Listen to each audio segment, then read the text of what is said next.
बिस्मिल्लाहिर्रहमानिर्रहीम। I am professor Abid Umar. हम crash 4 की डिस्कशन कर रहे थे। अब हमने 51 MCQs की तरफ जो है वो मूव करना है। देखो बेटा 51 है which is not the purpose of transpiration. कौन सी चीज़ है जो ट्रांसपायरेशन जिसमें इन्वॉल्व नहीं होती?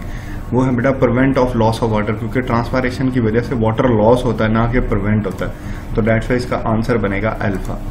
Then 52 the guard cell regulate. Guard cell जो है बेटा ये ट्रांसपायरेशन को रेगुलेट करते हैं। क्यों? क्योंकि वाटर लॉस जो है 90% जो ट्रांसपायरेशन होती है वो वाया स्टोमेटा होती है, वाया गार्ड सेल होती है। तो डेट्स वाई आंसर इसका मोस्ट सुटेबल जो है वो बनेगा बीटा।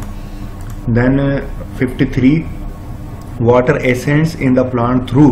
देखो बेटा वाटर की जो ट्रांसलोकेशन होती है, जो मूवमेंट होती है वो जाइलम के थ्रू होती है, जबकि जो फूड की होती है वो फ्लोएम के थ्रू होती है। ये आप देख सकते हो ना डायग्राम में, ये जाइलम ही दिखाई गई है जिसके थ्रू वाटर जो है ये मूव कर रहा है। तो डेट्स वाई इसका आंसर बनेगा अल्फा।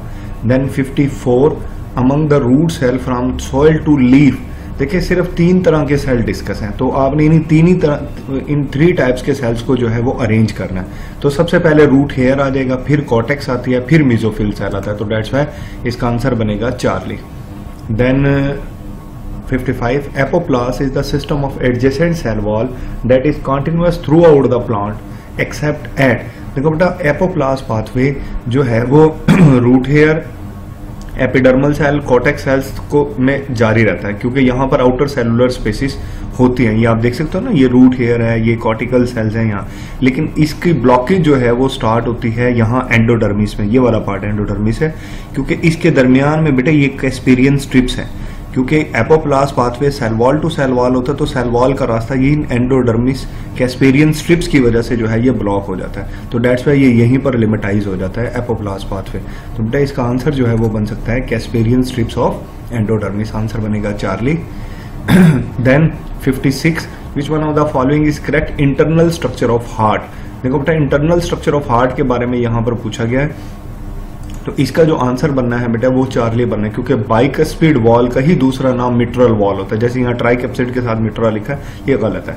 ये सेपरेट करता है लेफ्ट एट्रियम को लेफ्ट वेंट्रिकल से, बाकी ऑप्शंस जो हैं वो गलत है। आप ये देख भी सकते हो, ये जो है बेटा ये बाइकस्पिड है और ये लेफ्ट एट्रियम और लेफ्ट वेंट्रिकल के दरमियान का सेपरेशन है। तो इसलिए 56 का बनेगा Charlie. Then 57 identify the correct statement regarding the transport of respiratory gases। बिल्कुल सिंपल है, हेमोग्लोबिन जो है बेटा वो ऑक्सीजन के ट्रांसपोर्ट और कार्बोनिक एनहाइड्रेस का जो है वो कार्बन डाइऑक्साइड ट्रांसपोर्टेशन में किरदार होता है। तो डेट्स वाई इसका आंसर बनेगा चार्ली। 58 में amount of carbon dioxide in arterial blood pulmonary artery. देखो बेटा आर्टरीज में जो कार्बन डाइऑक्साइड की क्वांटिटी होती है वो 50 ml पर 100 ml होती है, जबकि वेन्स के अंदर जो होती है वो 54 ml पर 100 ml होते हैं। तो डेट्स वाई इसका आंसर जो है बटे बन जाएगा alpha. Then 59 companion cells supply of sieve tubes. देखो बेटा कंपेनियन सेल 2 चीजें प्रोवाइड करता है, एक ATP प्रोवाइड करता है और दूसरा प्रोटीन। तो इसमें ATP मौजूद है, तो डेट्स वाई आंसर बनेगा alpha. Then 60 which does not is air passage. कौन सी चीज एयर पैसेज नहीं है? बेटा पेलूरा जो है वो एयर पैसेज, क्योंकि फेरेंक्स से भी एयर पास होती है। नेजल कैविटी से निकले के बाद फेरेंक्स में आती है, फिर वो लेरेंक्स में जाती है, फिर ट्रेकिया में आती है। बट पेलूरा एयर पैसेज नहीं है, ये एक सैक होता है जो अराउंड द लंग्स जो है वो पाया जाता है। तो डेट्स वाई इसका आंसर बनेगा delta.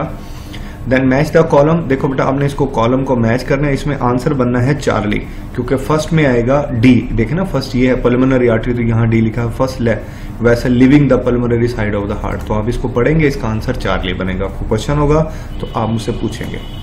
Then 62 which is the phagocytic structure of the blood. देखो बेटा मोनोसाइट फैगोसाइट होते हैं, ठीक है ना। ये फैगोसाइटोसिस इनका फंक्शन होता है, इसका जो है बेटा वो ब्लड क्लॉटिंग और दूसरे भी इसके अलावा होते हैं।